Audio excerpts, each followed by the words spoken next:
तड़पता है, सिसकता है, तरसता है, मगर मोहसिन उसे कह दो किसी के हिजर में मरता नहीं कोई। अस्सलाम वालेकुम viewers, welcome to Razia Sultana YouTube channel. आप सुन रहे हैं रज़िया सुल्ताना की आवाज़ में हुस्ना हुसैन का लिखा हुआ खूबसूरत लेटेस्ट नॉवल इब्तिहाल। होपफुली आपको ये नॉवल ऑडियो की सूरत में बहुत पसंद आएगा। जल्दी से मेरे नए व्यूवर्स मेरे चैनल को सब्सक्राइब कर दें। नॉवल अच्छा लगे, तहरीर अच्छी लगे तो जल्दी से कमेंट बॉक्स में अच्छा सा कमेंट कर दिया करें ताकि मेरे चैनल की हौसला अफजाई होती रहे और मैं आपके लिए अच्छी अच्छी तहरीरें ऑडियो की सूरत में पेश करती रहूं। तो चलें स्टार्ट करते हैं इब्तिहाल की एपिसोड फर्स्ट पार्ट 1। तुम्हें खबर है तुम्हारी हिजरत से क्या हुआ है? हमारे घर की वो ख्वाब गाहें जो सुर्ख फूलों की भीनी खुशबू की ओट लेकर हमारी मर्जी के ख्वाब दिन रात बुन रही थी, वो बांझपन के जिस्म सांपों से अपनी कोखों को भर चुकी है, वो मर चुकी है। तुम्हें खबर है हमारे बिस्तर लिहाफ तकिए, वो जिनकी नाजुक गदाज जिल्दों के नरम रेशे तुम्हारे पूरों का लम्स पाकर जवां हुए थे, वो फिर खिड़कियों की नफीस जाली से छन के आती उदास मट्टी से अट चुकी है, वो फट चुके हैं। तुम्हें खबर है हमारे बेड पर वो दाएं जानिब सफ़ेद मलमल की एक चादर में ख्वाब लिपटा हुआ धरा था, वो ख्वाब जिसकी हसीन आंखों में जिंदगी थी जो 7 रंगों की रोशनी से भरा हुआ था, वो ख्वाब बेड पर पड़े हुए एक नहीफ पुतले की जर्द आंखों से रस्ते चश्मों के खारे पानी में बह गया है। तुम्हारे कमरे का फर्श रंगीन हो गया है। तुम्हें खबर है किसी से दीमक का एक कीड़ा भी अपने कमरे में आ गया था। मुसव्वरी के हुनर से वाकिफ अजीब फनकार जानवर था। जसीम बादल तने हुए हैं, हवा भी बारिश की नर्म बूंदें उठा के इठलाती फिर रही है। वही दरख्तों के पास एक शख्स ठिठुरते हाथों में छतरी लेकर किसी के आने का मुंतजिर है। तुम्हें खबर है बहार मौसम में आसमां पर जो बिखरे रंगों की रोशनी से शुमाली दीवार की जबी पर अजीब दिलकश सी पेंटिंग भी बना गया है। वो पेंटिंग है या जिंदगी का वो जायचा है कि जिसमें है एक रवां सड़क और उसके दोनों तरफ दरख्तों की लंबी लाइन भी चल रही है। वादी हरनाई पर सन्नाटे छाए हुए थे, जंगल तारीख और वीरान हो चुका था। फार्म हाउसेस, गेस्ट हाउसेस और आलीशान बंगलों की रोशनियां मध्यम पड़ चुकी थी।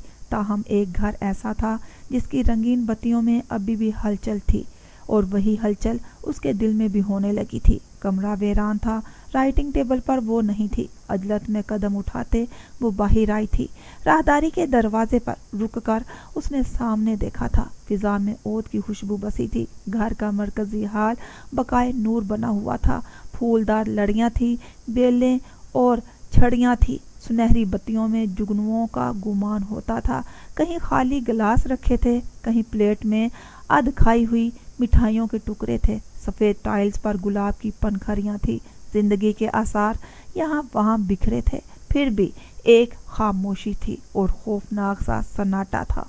उस सन्नाटे से उसका दिल धड़का था। जलते बुझते दियों में कहीं धुआं सा उठ रहा था, शायद कहीं आग जल रही थी। वो आग उसके अंदर भी उठ रही थी, उसे तय दर तय अड़क आलूद कर रही थी। मुतलाशी निगाहों में एक कुर्ब सा था, शदीद गुस्सा और गम सा था। ताहम लब बींचे हुए थे, जैसे बहुत सी चीखों को दबाए हुए हों, जैसे बेबसी के खौफ में अंदर कहीं ठहराए हुए हों। मुतलाशी निगाहें यहाँ वहाँ भटकने लगी। वो कदम उठाती गई, दरवाजे खोलती गई, उसे ढूंढती गई। वो कहीं ना थी, ना अपने कमरे में, ना इस घर के किसी कमरे में। उसके वजूद पर कपकपाहट तारी हुई। लरसते हाथों से उसने आखिरी कमरे का दरवाज़ा बजाया। आ जाओ। हुक्म मिलते ही वो फूले तनफ़्फ़ुस के साथ अंदर आई थी। मुझे इब्तिहाल नहीं मिल रही। लफ्ज़ एकदम से ख़त्म हो गए। आवाज़ पल भर में साकत हो गई। असमत बेगम के तख्त पर उनके बराबर में इब्तिहाल शाहज़ेब बैठी थी। खामोश बेतासुर सा चेहरा था, आंखों में सर्द मोहरी थी, लबों पर कुफल ठहरे हुए थे। उसके हाथों में गुलाबी जोड़ा था और सुनहरी कांच की चूड़ियां थी। मैचिंग ज्वेलरी और चमकते सैंडल्स थे। गिफ्ट की तरह पैक किया हुआ सामान खुला पड़ा था। ये हमारे कमरे में आने का कौन सा तरीका है? असमत बेगम बरहम हुई। आतिशदान की जलती हुई आग में उसे अपना वजूद एकदम से झुलसता हुआ महसूस हुआ।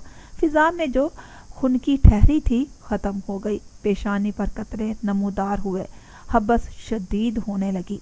हाला, उसके लब हिले।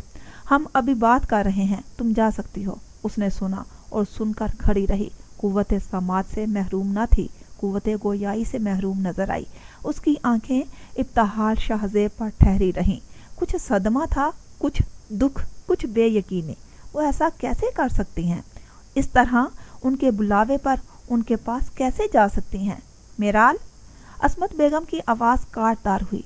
आज से पहले उन्होंने कभी भी इब्तिहाल शाहजेब को नहीं बुलाया था, ना कभी कोई बात की थी, ना कोई तोहफा अनायत किया था, ना मोहब्बत में कोई हिस्सा रखा था, वरना वो पहले से टोकती, पहले से कोई हद वज़ा करती, कोई असूल नाफस ठहराती। मगर इस तरह अचानक उसका सर नफ़ी में हिला। उसने इब्तिहाल की गोद से वो गुलाबी जोड़ा हटा दिया।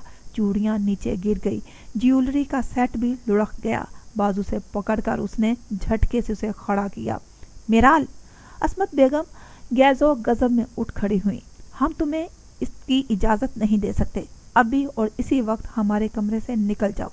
उनका हर काम मुस्तअदी और ताबेदारी से करने वाली मेराल असफंद ने आंखों में कुर्ब लिए उनकी तरफ देखा।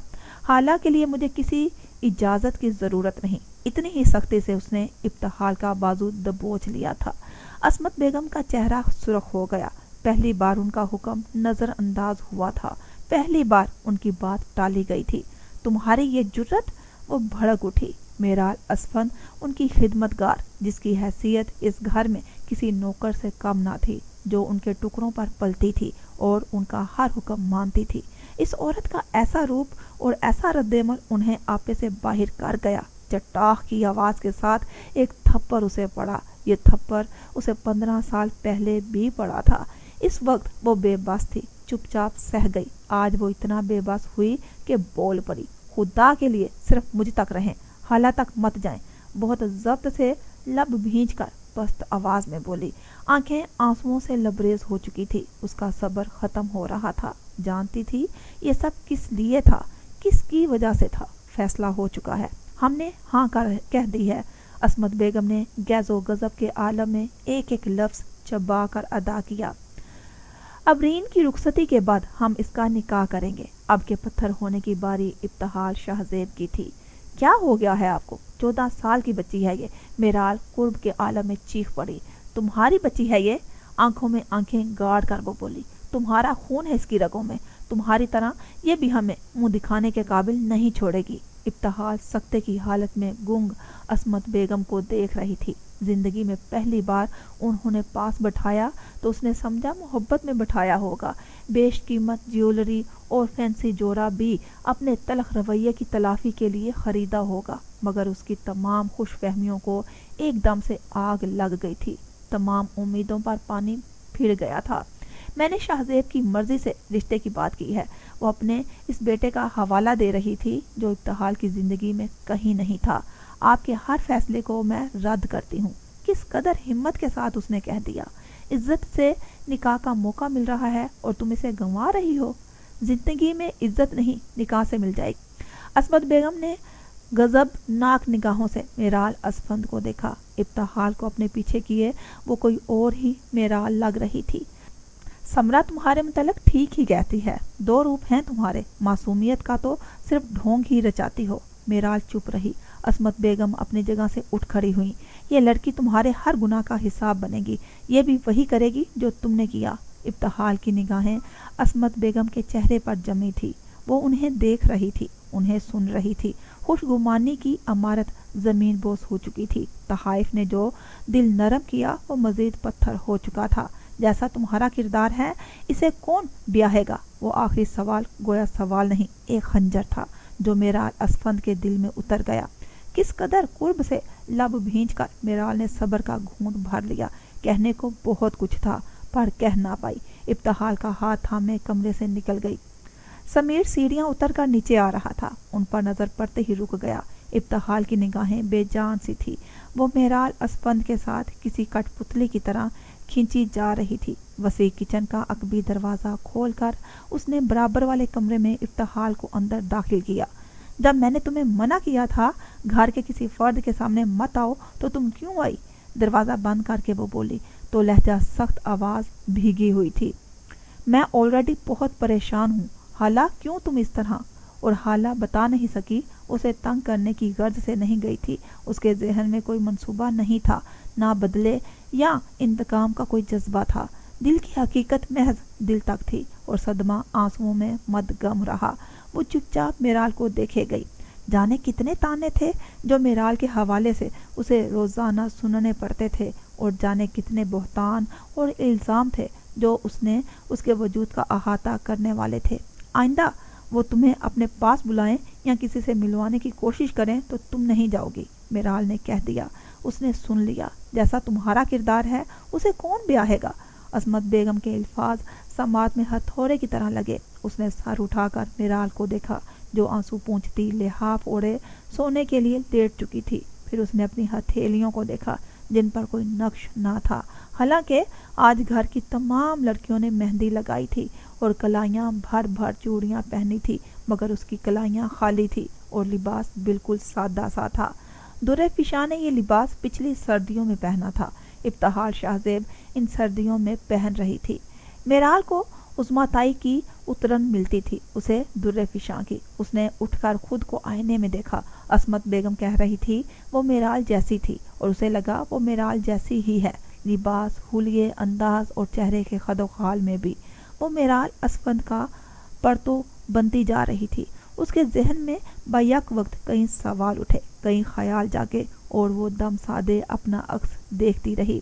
وہ عکس جو حصوں میں، ٹکڑوں میں اور کرچیوں میں بٹا ہوا تھا۔ تاریک کمرے کے در و دیوار پر دھرے سناٹوں کا طلسم بجلی کی کڑک سے پاش پاش ہوا تھا۔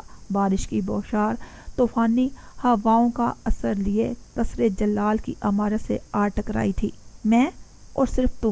تاریک میں ہاتھ روشن ہوا، انگلی میں اس کی طرف اٹھا، جسم پوشیدہ، چہرہ غائب رہا۔ تم نہیں تو کچھ نہیں۔ اس کے ساکن وجود میں یکا یک جنبش ہوئی تھی۔ ڈوبتی ابھرتی سانسوں کا وزن اس کے سینے پر آ ٹھہرا تھا۔ احساسات کی ہر حد اب خوف سے جڑ۔ میرا سب تم پر شروع، تم پر ختم۔ وادی دوار یان سے نیچے سبزہ زاروں سے ہوتے ہوئے وہ طوفان دریائے نیلم کے ساکت پانیوں میں اترنے لگا تھا۔ لہریں بھنور بنانے لگی تھی، پانی اچھل اچھل کر زمین سے لپٹنے لگا تھا۔ اس نے اٹھنے کی کوشش کی تو اٹھ نہ سکا۔ کوہنی کے بل اوپر ہوا تو سائڈ ٹیبل کا لیمپ لڑک گیا۔ پسینے سے تر وجود لیے وہ کس قدر کوشش سے اٹھ کھڑا ہوا۔ آواز سماعت میں اور دھن بصیرت میں ٹھہر گئی۔ کہیں پر لڑکھڑاتے، کہیں پر پاؤں جماتے وہ بیڈ روم سے باہر آ گیا۔ طویل راہداری ہلنے لگی، چمکدار ٹائلز ٹوٹنے لگے، دیوار گیر پینٹنگز کے سارے رنگ فریم سے نکل کر اس کے اطراف میں پھیل گئے۔ ہر رنگ میں ایک راز، ایک سیاہی، ایک منظر پوشیدہ تھا۔ وہ قدم اٹھانے لگا تو اسے لگا پاؤں تلے اب زمین نہیں ہے۔ وہ فضا میں کہیں معلق ہو رہا ہے یا بحرے بے قرار میں اترتا جا رہا ہے۔ ارباز، بمشکل آواز دیتے وہ پوری قوت سے آگے بڑھا۔ دماغ کا اپنا ایک جال تھا، وہ اس جال میں اب الجھنے لگا تھا۔ ارباز! وہ دوسری آواز پر قدموں کی چاپ ابھری۔ اس نے کھڑے کھڑے گھوم کر چاروں طرف دیکھا۔ اونچی سیلنگ اب نیچے آ رہی تھی، کرسٹل ٹوٹ رہے تھے، کھڑکیوں کے اس پار طوفان ایک بار پھر شدت سے دھاڑا تھا۔ اب وہاں وہ اکیلا نہ تھا، اس کے آس پاس کئی چہرے تھے، کئی ہیولے، کئی سائے، کئی سرگوشیاں بھی۔ کیا میں تمہیں جانتی ہوں؟ وہ مٹی کا ایک خالی پتلا تھا جس کے چہرے پر خد و خال نہ تھے، بس بال تھے اور کھڑکھڑاہٹ تھی، جیسے پتلے کے دھاگوں کو کھینچ کر ایک حرکت سی پیدا کی جا رہی ہو۔ جگہ اتنی ویران کہ مکڑیوں کے کئی جالے اس پر تنے ہوئے تھے۔ اس کا ذہن تاریک ہونے لگا، آنکھوں میں ویرانی اترنے لگی۔ جگہ انجان سی، دنیا سنسان سی، آوازیں غیر مانوس اور چہرے بے جان سے۔ پیشانی پر ہاتھ رکھے اس نے تکلیف کی شدت سے سر جھٹکا، پلکیں جھپک جھپک کر ارتکاز پکڑا، پھر دیوار کا سہارا لیے سر اٹھایا۔ دھندلاہٹ ختم، आवाजें बंद हो गई। छोटे मालिक, अरबाज खान की आवाज अकब में गूंजी। दीवार पर हाथ रखे वो उसकी तरफ मुड़ा। तवील आईने में उसका अक्स नुमाया हुआ। उसके पैरों में जूते नहीं थे, ऊपरी वजूद पर शर्ट नहीं थी। दर्द छुपा हुआ था, जख्म अया हो रहे थे। कहाँ मरे हुए थे तुम सारे के सारे? आवाज फनकार से मुशाबा थी, आंखें लाल अंगार हो रही थी। उसके और अरबाज खान के दरमियान सलाखों की एक तवील दीवार थी। मैं माजरत चाहता हूँ मालिक। अरबाज खान सर झुकाए मुअद्दब रहा। उसके पीछे खड़ा नौजवान लड़का अलबत्ता हैरत का शिकार लगता था। कसरे जलाल में वो नया नहीं था, मगर ये चेहरा उसके लिए नया ही था। जलाल खानदान ने जाने किन वजूहात के तहत उसे जमीनी गहराइयों में छुपा कर रखा हुआ था। उसकी पुश्त पर जा बजा कई जख्मों के मंदमिल निशान थे, गर्दन से कंधों तक और कंधे से नीचे पुश्त तक, और चौड़े सीने पर भी जैसे किसी नोकीली शय से चीरा गया हो। सुनहरी आंखों पर बला की वहशत थी। घने बिखरे बेतरतीब बाल, शेप भरी हुई और जबरे भिंचे हुए थे। आंखों में हैरानी लिए वो उसे और सलाखों की हद लिए एक छोटे से अपार्टमेंट से मुशाबा उस जगह को देखे जा रहा था जो कसरे जलाल की ज़मीनी गहराइयों में बनाई गई थी। बेडरूम, वसी सा लाउंज और डाइनिंग टेबल जिसके वस्त में शाही कुर्सी रखी थी। दीवारों पर खिड़कियों का अबहाम था। खिड़कियां हकीकी नहीं थी। प्रोजेक्टर पर बाहर का मौसम अंदर दिखाया जा रहा था। उस पर पर्दे भी लटकाए गए थे। बड़े मालिक ने आकर यहाँ किसे पनाह दे रखी है?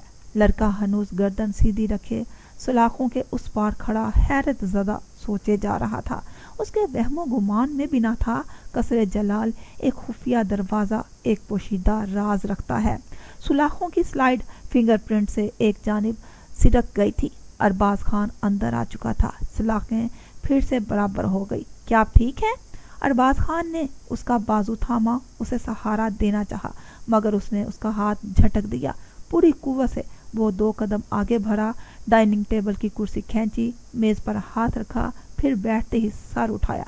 सामने खिड़की के अबहाम पर बारिश की बौछार थी। तूफान में अब शिद्दत आ चुकी थी। वो मंजर हकीकी था जो पथरीली दीवारों पर दिखाया जा रहा था। कसरे जलाल की दरो दीवार के उस पार धुंध में गुम होते दरख्तों की शाखें तेज हवाओं से टूट रही थी। पथरीली रविश पर शोर था। फवारे पानी से भरे जा रहे थे और अंदर भाप उड़ाता मग उसे पेश कर दिया गया था। जूते उसके पैरों में रख दिए गए थे। अरबाज एक बार फिर मुखातिब हुआ था। इतराफ से यकसर बेनियाज वो अपने दाहिने हाथ को चेहरे तक ले आया था। उसका हाथ भारी था। उसकी आंखों की धुंध एक बार फिर वापस आ रही थी। क्या आप मेरी मदद नहीं कर सकते? गुड़िया की गर्दन अलग थी। गुड़िया का घर भी टूटा हुआ था। खिलौने बिखरे पड़े थे। उसने अपना सर मेज पर रख दिया। पुतले फिर से मुतहरिक हुए थे। खड़खड़ाहट की आवाज गोया पास से गूंज रही थी। उसने बारिश की बौछार में कदमों की चाप सुनी। सफेद फ्रॉक के दामन पर आग का निशान देखा। सुस्त रंगे मफलर पर अचानक खून की धार गिरी। कुछ देर तक वो गहरी सांसें लेता रहा, फिर आंखें मीच कर अपना सर पकड़ लिया। वो आज फिर आई है। ये आपका बहाम है। उसने सर उठाकर खून से सुर्ख पड़ती आंखों से अरबाज को देखा। यूं खड़े खड़े तुम्हारा गला दबा दूं तो क्या वो अभी अबहाम ही होगा? अरबाज खान चुप हो गया। मैं आपके गुस्से को समझ सकता हूँ। नहीं, तुम नहीं समझ सकते। कुर्सी धकेल कर वो अपनी जगह से उठ खड़ा हुआ। अरबाज की आंखों में आंखें गाड़ कर देखा। अपने मालिक से कहो मेरा सामना करे। अकब में खड़े नौजवान लड़के की रगो पै में सर्द लहर दौड़ी। उसकी आंखों का तासुर, लहजे की सख्ती और भारी आवाज। मैं जरूर कहूँगा। अरबाज की आवाज सन्नाटे में गूंजी। दर्द की एक लहर उठी। उसने बेख्तियार मेज का सहारा पकड़ा, दूसरा हाथ पेशानी पर रखा। कदमों की चाप एक बार फिर उबर रही थी। वो कुर्सी पर बैठ गया और उसकी धड़कन तेज हो चुकी थी। और बाहर कसरे जलाल के अहाते के उस पार बैरूनी गेट पर अपने कैबिन में विराजमान चौकीदार को यकायक एहसास हुआ था जैसे उसके कैबिन के बाहर कोई खड़ा है। उसने स्लाइड खींचकर छोटी सी खिड़की से बाहर झांका, मगर उसे कुछ दिखाई ना दिया। स्लाइड बंद करके वो हीटर के पास जा बैठा। वाकी टॉकी पर उसने बिटलर अरबाज खान को सब ठीक है का सिग्नल भी दे दिया। इतराफ से यकसर बेनियाज होकर अब वो चाय पी रहा था। उसने कैबिन से باہر بیرونی گیٹ کے عین سامنے نسوانی ہیولا کھڑا تھا، 7 رنگا مفلر ایک ہاتھ میں لیے، دوسرے ہاتھ میں کاغذ کا ایک ٹکڑا تھامے ہوئے، نگاہیں دروازے پر جمی ہوئی تھی، وجود بھیگا ہوا تھا، کیمرہ عین اوپر لگا تھا مگر کسی بھی سکرین پر وہ نظر نہیں آ رہی تھی۔ شہر کی تاریخی عمارتوں کے پیچھے لندن کا سورج غروب ہو چکا تھا۔ آکسفورڈ روڈ پر خوب چہل پہل اور رونق تھی، رنگین بتیوں کا اپنا ایک حسن تھا جو ہر گلی، ہر دکان اور ہر عمارت کی کھڑکیوں سے نظر آ رہا تھا۔ ہنستے مسکراتے لوگوں کے ہاتھوں میں شاپنگ بیگز تھے، خرید و فروخت کے ساتھ ساتھ آرٹ گیلریز کو بھی وزٹ کیا جا رہا تھا، ویڈیوز بنائی جا رہی تھی، تصویریں کھنچوائی جا رہی تھی۔ سیاہ 3 پیس میں ملبوس سیاہ رنگ کا لمبا کوٹ زیب تان کیے، اسی کوٹ کی جیبوں میں اپنے ہاتھ ڈالے وہ سیلفریجز کی عمارت سے باہر نکلا تھا۔ فریڈی نے اسے دور سے دیکھتے اپنا ہاتھ ہلایا، وہ فوراً سے پیشتر اس تک پہنچ چکا تھا اور کچھ ہی دیر میں وہ دونوں شیشے اور سٹیل سے بنی اس جدید عمارت میں داخل ہو چکے تھے جو رات کی تاریکی میں نیون لائٹس کی لکیروں میں گھری ہوئی تھی۔ عمارت کی بلندیوں پر بڑا بڑا وون لکھا تھا۔ داخلہ ایک وسیع حالت پر مشتمل تھا جس کے اطراف میں زجاجی شیشے سے بنی دیواریں تھیں، انہی دیواروں سے باہر کا ہر منظر دکھتا تھا۔ اندر ہوٹل کا عملہ خاموشی و احترام کے ساتھ مہمانوں کا استقبال کر رہا تھا۔ سوٹڈ بوٹڈ 2 نوجوان اپنے ایئر پیس سے کچھ سنتے تیزی سے اس کے پیچھے آئے مگر فریڈی نے انہیں ہاتھ سے روک دیا۔ ایلیویٹر کے دروازے کھل چکے تھے، 12ویں منزل تک پہنچتے انہیں چند لمحے ہی لگے۔ سر، آپ کے لیے کسی نے تحفہ بھیجا ہے۔ راہداری سے گزر کر اپنے سویٹ کی طرف جاتے اس کی رفتار سست پڑی۔ میں نے آپ کے کمرے میں رکھوا دیا ہے۔ فریڈی پیچھے ہٹ گیا، لفٹ کے دروازے برابر ہو گئے، پاسورڈ سے لاک کوڈ کھولتے وہ اندر داخل ہوا تھا۔ سویٹ کی نیم تاریکی میں پر اسراریت کی روشنی ٹھہری تھی، زرکار اور مدھم سی اعصاب پر بھاری اور بوجھل پڑتی ہوئی۔ خوش آمدید مالک، کمپیوٹرائزڈ آواز 4 سو گونجی۔ ایک ہی پل میں پورا سویٹ روشن ہو گیا، اس کی نگاہیں بھٹکتی ہوئی سینٹرل ٹیبل پر جا ٹھہری جس پر سیاہ ووڈن فریم نما باکس رکھا تھا۔ اپنی جیبوں سے ہاتھ نکالے وہ دھیمی چال چلتا میز کے پاس آ رکا، چہرے کے تاثرات میں سنجیدگی لیے اس نے اپنے سرمئی آنکھوں میں کئی سوال ٹھہرا لیے۔ باکس کے اندر برطانیہ کی ملکہ الیانور کا تصوراتی پورٹریٹ رکھا تھا جسے فریڈرک ڈیسینڈیز نے 1858 میں بنایا تھا۔ ایک ہاتھ میں چاقو، دوسرے ہاتھ میں پیالہ لیے، سر پر تاج پہنے ملکہ الیانور اپنے چہرے کے تاثرات میں پوشیدہ حقائقوں کا اثر لیے مشرقی سمت دیکھ رہی تھی۔ پورٹریٹ کو بغور دیکھتے اپنے آپ میں وہ ایک پل کے لیے پتھر ہوا تھا۔ ایک اور تحفہ، یعنی ایک اور تنبیہ۔ اس کی بھویں سکڑ گئی، چہرے کے تاثرات میں سختی دھار آئی۔ اس نے وہ پورا پورٹریٹ پلٹ کر عقبی سائڈ پر گلڈ فولڈ کا نام لکھا تھا۔ اس کی بھویں سکڑ گئی۔ یہ لندن کا وہ شہر تھا جسے گزشتہ ہفتے اس نے وزٹ کیا تھا۔ اپنے اعصاب کو قابو رکھتے وہ سنگل صوفے پر ٹانگ جمائے اب بیٹھ گیا تھا۔ صوفے کے ہاتھ پشت ٹکائے ہتھوں پر اپنے دونوں بازو رکھے وہ انتہائی سنجیدگی سے اب سامنے دیکھنے لگا تھا۔ ملکہ الیانور کا ساکت پورٹریٹ ہنوز پڑا تھا، چاقو کی چمک ویسی ہی رہی، پیالہ مشروب سے بھرا رہا، تنبیہ وہی جو مل چکی تھی، پیغام وہی جو پہنچا دیا گیا تھا۔ اس کی سرمئی آنکھوں میں وحشت کا تاثر گہرا ہوا۔ رات کی تاریکی پہلے اس کی آنکھوں میں اتری، پھر اس کے دل میں آ کر ٹھہر گئی تھی۔ صباحت بیگم کرسی پر براجمان تھی، کمرے میں نیم تاریکی تھی اور کھڑکیوں کے تمام پردے سمٹے ہوئے تھے۔ جو روشنی اندر آ رہی تھی وہ ان کی آنکھوں میں چبھ رہی تھی۔ ان کے عقب میں دروازہ کھلا ہوا تھا، راہداری میں ننھی بچیوں کے بھاگنے دھوڑنے اور معصوم قہقوں کی آوازیں آ رہی تھی۔ انہوں نے گردن موڑ کر سامنے لاؤنج کی طرف دیکھا۔ نازیہ وہیں بیٹھی تھی، شجاع سے انتہائی سنجیدگی سے بات کرتی ہوئی، ڈائری ہاتھ میں تھی اور وہ کچھ لکھ رہی تھی۔ اس کے میکے میں تایا آزاد کی شادی تھی، سو تیاریاں جاری تھی۔ میز اور وہ صوفے پر بھی کچھ زرق برق لباس رکھے تھے، کچھ فراک ہینگر میں لگے تھے جنہیں وہ اب شجاع کو دکھا رہی تھی۔ لاؤنج میں اتنے رنگ تھے کہ سفید اور سیاہ کا تاثر ان کے کمرے سے ان کے وجود کے اندر آ گیا۔ ماما، مجھے ریڈ کلر پسند ہے، میں ریڈ فراک لوں گی۔ 7 سالہ زینب بھاگتی ہوئی ماں کے پاس آئی تھی۔ نازیہ کا لایا ہوا نیلا سوٹ اس نے وہیں کھڑے کھڑے رد کر دیا تھا۔ امی، مجھے سرخ رنگ پسند ہے۔ کوئی بھولی بسری یا ذہن کے کسی گوشے سے نکل کر آنکھوں میں آ کر ٹھہری تھی یاد۔ خیال سے حقیقت میں ڈھلکتا ایک وجود ان کے سامنے آ گیا۔ پل بھر میں منظر بدلا اور الماری کھل گئی۔ ایک ہی رنگ کے سادہ اور پھیکے کپڑوں کا ڈھیر دکھائی دینے لگا۔ میرے لیے چوڑیاں، لفظ وہیں ٹھہر گئے فضا میں۔ وہ جملہ کبھی مکمل نہیں ہوا تھا، ہو ہی نہیں سکا تھا۔ انہوں نے کچھ بے قراری سے پہلو بدلا، آنکھیں متلی۔ میں سوچ رہی ہوں بچیوں کو کل پارک لے جاؤں، ذرا گھوم پھر لیں گی، آؤٹنگ بھی ہو جائے گی۔ نازیہ شجاع سے اب کچھ اور کہہ رہی تھی۔ اس بات میں سر ہلاتے اس نے اجازت دی تھی۔ منظر پھر سے بدل گیا تھا۔ کتابوں کے ڈھیر میں بیٹھی ہوئی وہ لڑکی سر اٹھائے انہیں دیکھنے لگی، کچھ حیرت سے، بے یقینی سے۔ صباحت بیگم کے گھر میں ایسے رنگ، ایسی باتیں، ایسے کہکھے اور خوشیاں۔ تم چلی کیوں نہیں جاتی؟ ان کے لب ہلے۔ کہاں جاؤں؟ اس نے پوچھا تھا۔ وہ دم سادے اسے دیکھے گئی، سر اٹھائے۔ وہ دھان پان سی 14 سالہ لڑکی ان پر نظریں جمائے کتاب پر قلم گھسیٹ رہی تھی۔ امی میں کہاں جاؤں؟ وہ اٹھ کھڑی ہوئی۔ شجاع نے سر اٹھاتے انہیں دیکھا۔ تسبیح ان کے ہاتھ میں تھی، دوپٹہ سر سے ڈھلک گیا تھا۔ انہیں لگا کوئی دروازہ دھر دھرائے جا رہا ہے اور گرگرائے جا رہا ہے۔ وہ لاؤنج سے دروازے کھولے، باہر لون میں آ گئی۔ انہوں نے باہر والا گیٹ کھول دیا۔ شجاع ان کے پیچھے باہر آ گیا تھا۔ کیا ہوا؟ انہوں نے چونک کر اسے دیکھا، پھر باہر نگاہ دہرائی، جیسے وہ تسلی کرنا چاہتی ہوں کہ کوئی ہے تو نہیں۔ شجاع نے ان کا ہاتھ تھاما اور انہیں اندر لے آیا۔ نازیہ سب چھوڑ چھاڑ کر ان کے پاس آ گئی تھی۔ ان کی نگاہ میز پر دھری مہندی، چوڑیوں کے سیٹ اور خوبصورت سینڈلز پر ٹھہر گئی جو نازیہ کل رات شاپنگ کر کے لائی تھی۔ دادو، آج آپا آئیں گی تو ہم اس سے مہندی لگوائیں گے، اچھی لگے گی نا؟ وہ صوفے پر بیٹھ چکی تھی اور بچیاں ان کے آگے پیچھے پھرتی شور مچا رہی تھی۔ ان کی آواز میں دبا دبا سا جوش تھا اور آنکھوں میں خوشیوں کے رنگ تھے۔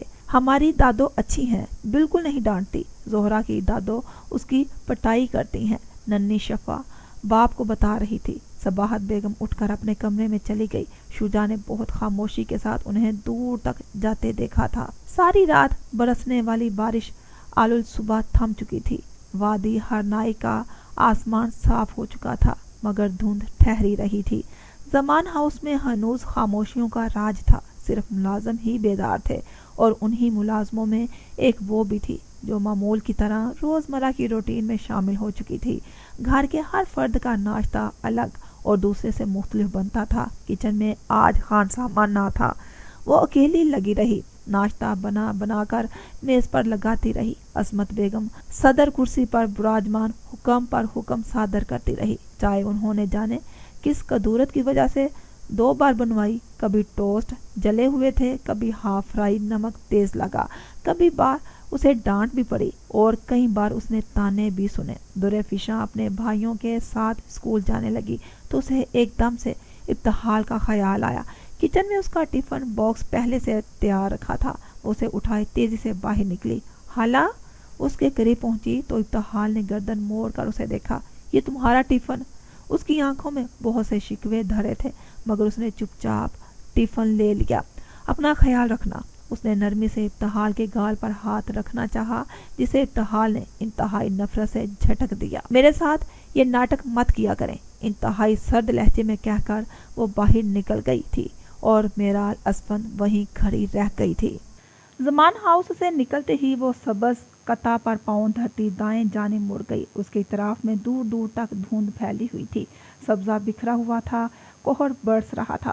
سڑک دائیں طرف مڑی تو شارٹ کٹ راستہ اپناتے وہ پائن چنار اور صنوبر کے درختوں سے گزرتی ایک پگڈنڈی کو پکڑ کر نیچے اترنے لگی۔ ذرا سا سفر طے کیا تو کہیں سے لیلا اور کہیں سے کشور ساتھ آ ملی۔ پھر جونیئر کلاسز کی کچھ بچیاں تھیں، اسی راستے کو پکڑتی تھی اور ایک گروپ سا بن کر تقریباً آدھے گھنٹے کا وہ سفر طے کرتا تھا جو انہیں گل فاؤنڈیشن ویلفیئر ہائی اسکول تک پہنچا دیتا تھا۔ یہ ایبٹ آباد کے معروف سیاستدان اور بزنس مین کا رفاہی اسکول تھا جو جدید سہولیات اور قابل اساتذہ کی زیر نگرانی چلتا تھا۔ اسے 2 برس پہلے ہی کھولا گیا تھا۔ ہرنائی کے آس پاس کے تمام گاؤں کے بچے اس اسکول میں پڑھتے تھے۔ گو کہ سفر لمبا تھا اور اتار چڑھاؤ لیے راستے کبھی مشکل، جنگل میں گہرا، مگر تعلیم کی لگر कुछ बनने की धुन और ज़हनी काबिलियत और हर रुकावट को पार कर लेती थी। ग्रुप में वो सबसे आगे होकर फिर सबसे पीछे चलती थी। पैरों में आने वाली किसी कंकड़ पत्थर शाख को ठोकर मारती हुई उसका सर तब तक झुका रहता जब तक रास्ता बदलने पर नहर ना आ जाती। वो तमाम बच्चे कुछ देर तक सांस रोककर उस नहर को यूं देखते जैसे वो उसकी तंदो तेज लहरों में किसी को तलाश कर रहे हों, मगर जैसे वो ढूंढ रहे थे वो दिसंबर के सर्द तरीन दिनों में ठिठरते जमाते पानियों में नहीं हो सकता था। वो खास तलाश बसियार के बाद उन्हें नहर के उस पार दरख्त की किसी शाख के साथ उल्टा लटका हुआ नजर आ गया था। राकान मुजना ने लबों के गिर्द हाला बनाकर उसे जोर से पुकारा। अपने कानों पर हाथ रखे वो शाख को टांगों पर फंसाए झूलता रहा। उसका बैग नीचे पड़ा था और मफलर के सिरे सर के बराबर से नीचे लटक रहे थे। इब्तिहाल ने गहरी सांस भरकर वो मंजर देखा। ये आज चमगादड़ क्यों बना हुआ है? रोज ही बनता है। मछली कब बनेगा? जब गर्मियां आएंगी तब। दबी दबी सी खिलखिलाहटें। इब्तिहाल ने कोट की जेबों में हाथ फंसाए और उन्हें वहीं छोड़कर आगे बढ़ गई। राकान, क्या तुम हमारे साथ चलोगे या हम जाएं? छोटी बच्चियां हर रोज उसके साथ रेस लगाती थी। वो नहर किनारे उस तरफ भागता था और ये इस तरफ, मगर आज जाने क्या बात थी, वो अपने मराकबे से बाहर नहीं आ रहा था। राकान, नन्ही अफशी जोर से चीखी। रेडी स्टेडी गो। उसके मुंह से भाप निकली। मुंतजिर निगाहें सांस रोके हुए कि राकान आज क्या करता है। और फिर उन्होंने उसे शाख को पकड़कर कलाबाजियां खाते और फिर पंजों के बल गिरते देखा। उसने झट से बैग पकड़ा, सर उठाया और फिर हाथ हिलाया। भागो! लैला ने दोनों हाथ खड़े किए और दौड़ शुरू हो गई। रास्ता सीधा और साफ था। बहती हुई नहर के साथ वो बच्चे भागे चले जा रहे थे और वो बैग की स्ट्रिप्स पर गिरफ्त जमाए खड़ी रही थी। ये दौड़ उसकी नहीं थी, ना ही ये रास्ता उसका था। उसने दाएं बाएं देखा, गहरी सांस भरी, फिर कदम उठाने लगी। दूर, बहुत दूर, नहर को पुल के जरिए फलांगता राकान आज फिर जीत चुका था। सरजमीन इटली पर रोमानवी शहर वीनस की सुबह ताजगी के साथ नमूदार हो चुकी थी। संगमरमर की कदीम मगर पुररौनक गलियों में परिंदों की चहचहाहट गूंजती थी। साहिल समंदर के पास आलीशान इमारत की 12वीं मंजिल थी। उस मंजिल की दीवार गिर खिड़कियों के सामने अपनी कलाई मोड़ कर वक्त देखते शाहजेब जमान ने चाय का घूंट लिया था। मोहब्बत से उसकी पुश्त पर हाथ रखती अनोशे बराबर में आ खड़ी हुई थी। मग हाथ में था, सुनहरी डाली बाल खुले हुए थे, सफ़ेद सिल्क का गाउन खूब जच रहा था। शाहजेब के लबों पर जानदार मुस्कुराहट उभर आई। अनोशे को इस पल वो मुस्कुराते हुए अपने पहलू में खड़ा इंतहाई खूबसूरत लगा। चाय अच्छी बनी है? तुम्हारे लिए जो कुछ बनाऊं अच्छा ही बनता है। वो मुस्कुराया। माँ का फ़ोन आया था, पाकिस्तान आने का कह रही हैं। अनोशे की मुस्कुराहट यख लख्त सिमटी थी। उसने सर उठाकर शाहजेब को देखा। इस तरह अचानक? खैरियत है? जाने क्यों इस पल उसे सांस लेने में दिक्कत हुई। पाकिस्तान का जिक्र उसे एक खौफ में मुब्तला करता था। इस खौफ की एक हैबत थी, चेहरा था, पहचान थी। अम्बरीन की शादी है, अरसलान का निकाह है और तुम्हारे भांजे का अकीका भी तो है। उसके तासुरात में कोई पोशीदा गम ना था, ना आंखों में किसी याद की झलक थी। सब चाह रहे हैं इस बार हम फैमिली फंक्शन में शिरकत करें। अनोशे ने गहरी सांस लेकर खुद को संभाला, सर उठाए, फिर शाहजेब को देखने लगी। तैयारी करो, अगले माह की टिकट्स कंफर्म करवा ली हैं। उसका लहजा खुशगवार था। फिर वो कॉल रिसीव करता बाहर चला गया। अनोशे रेलिंग पर हाथ रखे बाहर देखने लगी। उसके अकब में लाउंज था। रिमोट हाथ में लिए 13 साला यमनी वहीं बैठी थी। छोटी आरजू वही अपने खिलौनों के साथ घूम फिर रही थी। उसकी ज़िंदगी मुकम्मल थी। शोहर की बेहतरीन जॉब थी, अच्छा घर था, खूबसूरत बेटियां थी, महबूब शोहर था, सब ठीक था, सब अच्छा था। न किसी शय की कमी थी, न किसी महरूमी का शायबा था यहाँ, न किसी दर्द का एहसास, न किसी खता की शबाहत थी। कहने को 14 साल बीत चुके थे, पर सोचो तो कल की बारात लगती थी। अनोशे को वो 6 माह नहीं भूलते थे। वो कुर्ब भरी शामें और अजियत भरे दिन जहन से ना निकलते थे। सिर्फ ये तसव्वुर के शाहजेब उसका नहीं, उसकी जान निकाल चुका था। सिर्फ ये अदराक के वो उसकी पसंद नहीं, उसकी ज़िंदगी मिटा चुका था। शाहजेब उसे ना मिलता तो वो मर जाती, मगर किस्मत के पत्तों पर जिंदगी की लिखी भी थी, मोहब्बत भी लिखी थी और शादी भी। वो पत्ते एक एक करके उसकी झोली में गिरते गए। सब यूं बदला जैसे कभी बिगड़ा ना हो, जैसे वो 6 माह उनके माँ बहन कभी आए ना हो। सब भुलाकर उसने एक नई शुरुआत कर डाली। सब उसे मिल गया, सब उसका हो गया। जिंदगी अब मुकम्मल थी, पर जाने क्यों दिल में खौफ सा था, कुछ छिन जाने का खौफ। और वो खौफ एक पल के लिए भी उसके दिल, ज़हन और ख्याल से आज़ाद नहीं होता था। ऑफिस से वापसी पर वो अपने कमरे में दाखिल हुआ तो तमाम बत्तियां रोशन थी। ड्रेसिंग टेबल के तवील अलकामत आईने के सामने अपने स्याह लिबादे का लिबास फैलाए वो मुस्कारा लगा रही थी। शाहजिल की आमद का उसने कोई ख़ास नोटिस ना लिया, ना निगाह उठाई, ना सलाम का जवाब दिया। अपने भरे भरे होंठों के कटाव तक लगी हुई सुर्ख लिपस्टिक पर उसने एक और शेड का इजाफा किया ताकि वो ज़्यादा डार्क लगे। कहाँ जा रही हो? फ्रॉक का लिबादा समेट कर वो एक अदा से उठी। उसी अदा से मुड़ते हुए उसने जोड़े में मुकीद बालों को नफासत से छुआ, फिर गले में चमकते सुनहरी नेकलेस पर उंगली डाली, ज़ारा की एंगेजमेंट पर। आंखों में बेयकीनी लिए शाहजिल उसे देख कर रह गया। वक्त देखा है, मौसम देखा है, तुम देखते हो वक्त भी और मौसम भी। शाहजिल के लब भींच गए। तुम आज कहीं नहीं जाओगी। टाई की नोट ढीली करते उसने फैसला सुना दिया। बेड पर बैठते अपनी रिस्ट वॉच उतारी। मैंने जो कमिटमेंट ज़ारा के साथ कर रखी है उससे नहीं फिर सकती, और जो कमिटमेंट मेरे साथ कर चुकी हो इसका क्या? आपके सर उठाकर उसने लहजे में सख्ती परो कर पूछा था। ये तो तुम्हारी जिद है, वरना मैं तो तुम्हें अपना हर फैसला सुना चुकी हूँ। दिलरुबा ने एक बार फिर अपने मौक़िफ़ वाज़िया कर दिया था। उसका फैसला अटल था। क्या ये ज़रूरी है कि हर रात इसी तरह हमारे दरमियान बदमज़गी हो? ये बदमज़गी तुम चाहते हो। मुस्तकिल तुम ही मेरे साथ उलझते हो, मेरे मामलात में बोलते हो। अब वो बेड की पाइंटी के साथ लगे सोफे पर सज गई, झुककर अपने गोरे पैरों को स्याह पेंसिल हील में मुकीद करने लगी थी। उसने आंखों में आज कोई लेंस ना लगाए थे, सो उनकी स्याही में उसका वजूद अंधेरा हो रहा था। ये सब कब तक चलेगा दिलरुबा? वो बुरी तरह से थक चुका था। हमारे दरमियान क्या कुछ चल भी रहा है? वो खोखली सी हंसी हंसी। मेरा अगर नहीं तो अमल का ही ख्याल कर लो। वो बेबसी से गोया हुआ। प्यार, मोहब्बत, इखलाक हर तरीका अपना चुका था, मगर दिलरुबा का रवैया एक सा ही था।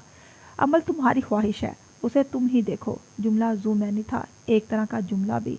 औलाद उसे कभी नहीं चाहिए थी, कभी नहीं, कम अज़ कम शाजिल कबीर से नहीं।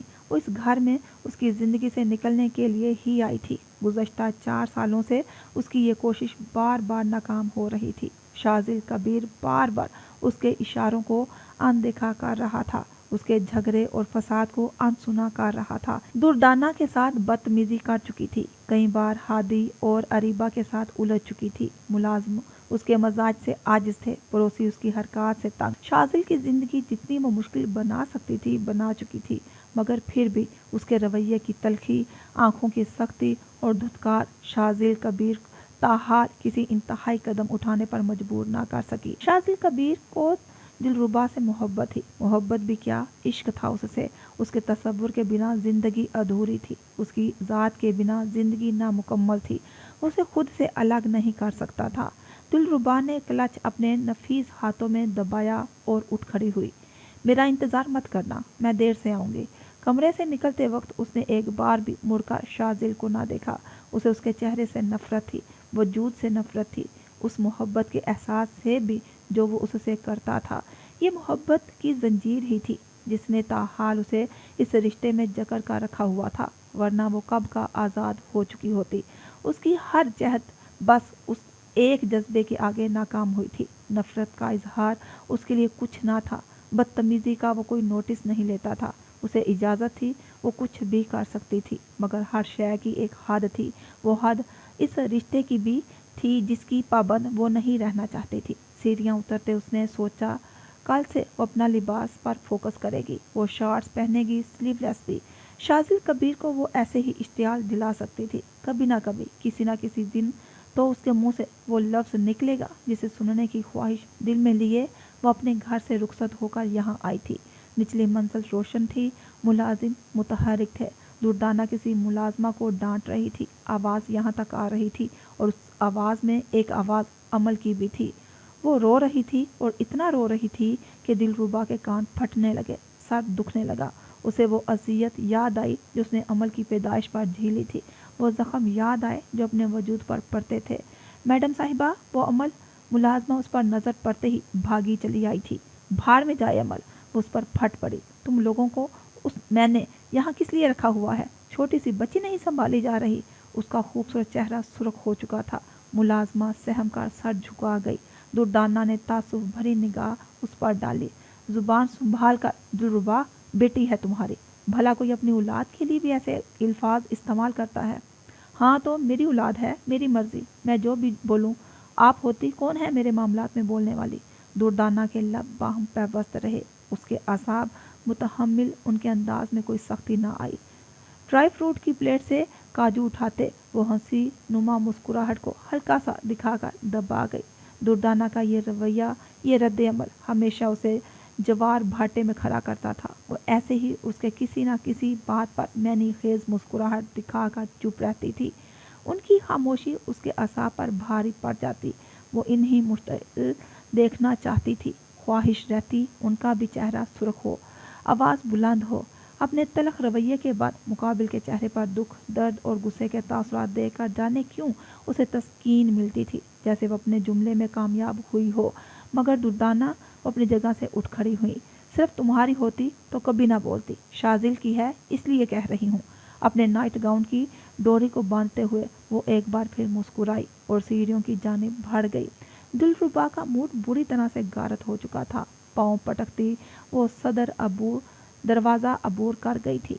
भाड़ में जाए अमल, आवाज़ बाज गश्त बनकर गूंज रही थी। ऊपरी मंजिल की रेलिंग पर अपनी हथेलियां जमाए शाजिल कबीर अपनी जगह सुन खड़ा रह गया था। ज़ारा की मंगनी उसने अजलत में अटेंड की थी। उसे जाने की जल्दी थी। बार बार मोबाइल पर वक्त देखते, मैसेज करते वो बेसुकूनी का शिकार थी। हर गुजरता लम्हा उसके असा पर भारी पड़ रहा था। फिजान हमेशा से वक्त का पाबंद रहा था। किसी भी वादे पर ताखीर उसकी जानिब से कभी नहीं हुई थी। पर आज जाने क्या बात थी, ना वो कॉल सुन रहा था, ना पैगाम का जवाब दे रहा था।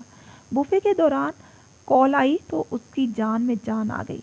अपना क्लच संभालती दोस्तों की खुदा हाफिज कहती वो बाहर को भागी। गाड़ी सामने ही रोड पर थी। फिजान बोनट से टेक लगाए उसका मुंतजिर खड़ा था। चंद कदम चलकर वो रुक गई। बड़ी बड़ी आंखों में खौफ की समोकर उसे घूरा। वो हंसते हुए उसके पास आ गया। सॉरी यार, माँ की तबीयत कुछ ठीक नहीं थी इसलिए देर हो गई, वरना तुम तो जानती हो मैं कभी लेट नहीं होता। तुम्हें कुछ अंदाजा भी है मैं कितना परेशान हो गई थी? कम अज कम कॉल तो उठा लेते। बस मसरूफ था मैं। फिर ड्राइविंग करते हुए सोचा पहुँच कर ही कॉल करूँ। वो अपनी खुफकी को भुलाकर उसके साथ गाड़ी में सवार हो गई। जरा सी देर क्या हुई, तुम्हारा ये हाल हो गया। मुझे देखो, मैं पिछले 4 सालों से तुम्हारे लिए ख्वार हो रहा हूँ। अब वो गर्दन मोड़े मोहब्बत पाश नजरों से उसे देखने लगी। गौर से देखो जाने मन, मैं वही रह गया और तुमने शादी कर ली। स्टेयरिंग व्हील घुमाते हुए वो गाड़ी को कुछ ही देर में मरकजी शाहराह पर ले आया था। दिलरुबा का मूड उस आखिरी जुमले पर बुरी तरह से गारत हुआ। खुशी से नहीं की थी, ज़बरदस्ती करवाई गई थी। उसे आज तक अपने मरहूम बाप पर गुस्सा था जिसने इनकार के बावजूद शाजिल के साथ उसकी शादी तय कर दी थी। मगर अभी तक तुम आज़ाद नहीं हो सकी। मैं तुम्हारे लिए अपने घर खानदान वालों से जंग लड़ रहा हूँ और तुम। उसने गहरी सांस भरी। दिलरुबा ने तफक्कुर के साथ उसे देखा। अम्मा सहर के साथ मेरा रिश्ता तय करना चाह रही हैं। आज भी मेरी उनसे इसी टॉपिक पर अच्छी खासी बहस हो गई है। दिलरुबा के चेहरे का रंग मुतगैर हो चुका था। फिर बार बार पूछती रही, किसी लड़की को पसंद करते हो तो बता दो, इसी से शादी करवा देती हूँ। वरना फिर सहर बहुत मुश्किल से उन्हें राजी किया है कि सिर्फ 6.5 माह की मोहलत दे दें। गाड़ी में एकदम से गहरी खामोशी छा गई। अपनी बेतरतीब धड़कनों में उलझती दिलरुबा परेशानी से सामने देख रही थी। तुमने शाजिल से तलाक की बात की? दिलरुबा का सर नफी में हिला। नजरें मायूसी से झुक गई। वो मुझे तलाक नहीं देना चाहता फैजान। वो मेरे हर मुतालबे को नज़रअंदाज कर रहा है। बात बात पर अब वो अमल को ले आता है। फैजान ने गहरी सांस भरी। पहले मोहब्बत का जिक्र था, अब बेटी का जिक्र है।